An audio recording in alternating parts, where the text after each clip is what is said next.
শুভ সন্ধ্যা বন্ধুরা। আজকের সংবাদ শিলচর, শুক্রবার 21 ফেব্রুয়ারি 2025। পড়ছি আজকের সন্ধ্যার দ্বিতীয় পাতার বিশেষ খবর।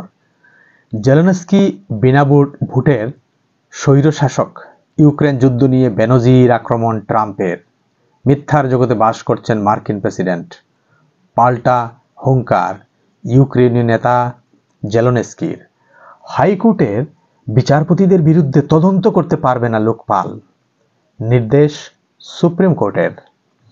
কোটি কোটি সনাতনীর আস্থা নিয়ে খেলছে যোগী সরকার, বিস্ফোরক জ্যোতির্মঠের আদি শঙ্করাচার্য।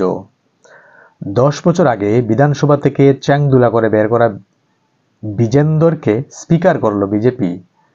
ভুল করলে ইসরায়েলের ঘুম হারাম হয়ে যাবে, চরম হুঁশিয়ারি ইরানের। আমাদের বাঁচান, আরজি পানামার হোটেলে বন্দি অভিবাসীদের, নজর রাখছে দিল্লি।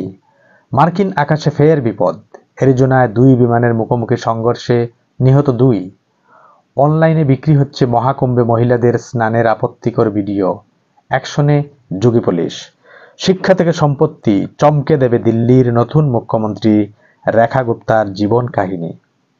বিয়ে না টিকলে জীবন ব্যর্থ হয়ে যায় না, সুপ্রিম কোর্টের একটি পর্যবেক্ষণ। ইউক্রেনের প্রেসিডেন্ট ভলোদিমির জেলেনস্কি বেনজির আক্রমণ করলেন মার্কিন প্রেসিডেন্ট ডোনাল্ড ট্রাম্প। তিনি জেলেনস্কিকে বিনা ভোটের স্বৈর শাসক বলে অভিহিত করে দাবি করেন ক্ষমতা ছেড়ে দেওয়া উচিত ইউক্রেনের প্রেসিডেন্টের।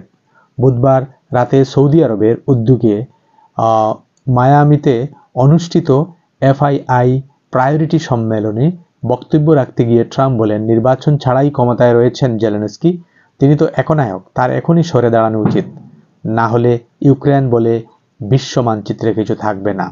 উল্লেখ্য, 2019 সালে গণতান্ত্রিক প্রক্রিয়া নির্বাচিত হয়ে ইউক্রেনের প্রেসিডেন্ট হয়েছিলেন জেলেনস্কি। 2024 সালে তার মেয়াদ শেষ হওয়ার কথা ছিল, কিন্তু 2022 সালের ফেব্রুয়ারিতে রাশিয়ার সামরিক অভিযান শুরুর পর থেকে ইউক্রেনের সংবিধান অনুযায়ী যুদ্ধকালীন সময় নির্বাচন স্থগিত রাখা হয়েছে। সুপ্রিম কোর্টের রায়ে বলা হয়েছে, যদি লোকপাল বিচারপতিদের বিরুদ্ধে তদন্ত করতে চায় তাহলে আগে সুপ্রিম কোর্টের অনুমতি নিতে হবে, অনুমতি ছাড়া তদন্ত শুরু করা যাবে না। এটা হচ্ছে ভারতের সুপ্রিম কোর্টের রায়। ভারতে টেসলা কারখানা স্থাপন করলে আমেরিকার সঙ্গে অন্যায় হবে, মাস্কের বিপরীত অবস্থানে ট্রাম্প। ভুল করলে ইসরায়েলের ঘুম হারাম হয়ে যাবে, বেঞ্জামিন নেতানিয়াহুর দেশকে এভাবেই কড়া হুঁশিয়ারি দিল ইরান। ইরানের সশস্ত্র বাহিনীর প্রধান মেজর জেনারেল মোহাম্মদ বাঘেরি বুধবার ইসরায়েলকে কড়া বার্তা দিয়ে বলেছেন, আমাদের সশস্ত্র বাহিনী প্রস্তুতির শীর্ষে রয়েছে। তিনি সরাসরি ইসরায়েলকে হুঁশিয়ারি দিয়ে বলেছেন, ইরানের নিরাপত্তার প্রতি যে কোনো হুমকির ফল ভালো হবে না। ইরানের বিরুদ্ধে গিয়ে যারা ইসরায়েলকে সমর্থন করছে তাদেরও পরিণতি ভয়াবহ হবে। ইসলামী বিপ্লবী গার্ড কোরের স্থল বাহিনীর পয়গাম্বর আজম 19 সামরিক মহড়ার ফাঁকে দেওয়া বক্তব্যে জেনারেল বাঘেরি বলেন, শত্রু যদি কোনো ভুল করে তাহলে ইসরায়েলি সরকার এবং তাদের অস্ত্র সরবরাহ ও পরিচালনা পরিকল্পনার সঙ্গে জড়িতদের শান্তি ঝুঁকির মুখে পড়বে। মার্কিন যুক্তরাষ্ট্রে ফের বিমান দুর্ঘটনা। এবার দক্ষিণ অ্যারিজোনায় মাঝ আকাশে 2টি ছোট বিমানের মুখোমুখি সংঘর্ষ, প্রাণ হারালেন 2 জন। স্থানীয় সময় বুধবার সকাল টুকসনের কাছে মারানা বিমানবন্দরে এই দুর্ঘটনা ঘটে। স্বপ্নের দেশ আমেরিকায় পা রাখার আশায় বিপদসংকুল পথ পেরিয়ে এসেছিলেন তারা, কিন্তু স্বপ্ন অধরাই রয়ে গেল। মার্কিন প্রশাসনের কঠোর অভিবাসন নীতির শিকার হয়ে এবার ফের দেশে ফিরতে হচ্ছে তাদের। পানামার একটি হোটেলে বন্দী অন্তত 300 জন অভিবাসী, যাদের মধ্যে রয়েছেন ভারত, নেপাল, পাকিস্তান, আফগানিস্তান, শ্রীলঙ্কা, ইরান ও চীনের নাগরিকরাও। তাদের শিকলবন্দি করে নিজ নিজ দেশে ফেরত পাঠানোর ব্যবস্থা করছে ট্রাম্প প্রশাসন।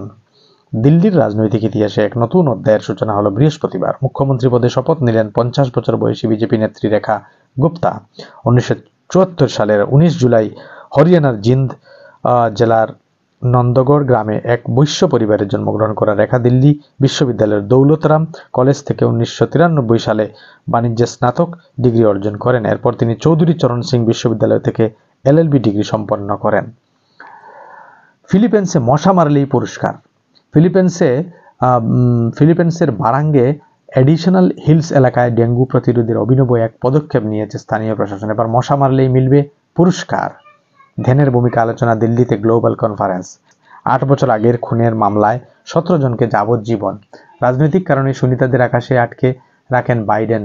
বিস্ফোরক মাস্ক। রাজস্থানে সরকারি স্কুলে উর্দুর বদলে সংস্কৃত ভাষা। শেষ হলো আজকের বিশেষ বিশেষ খবর। আপনারা যদি আমাদের চ্যানেলটি পছন্দ করে থাকেন তাহলে শেয়ার এবং সাবস্ক্রাইব করবেন এবং পাশের বেল আইকনটি দাবিয়ে রাখবেন। ধন্যবাদ।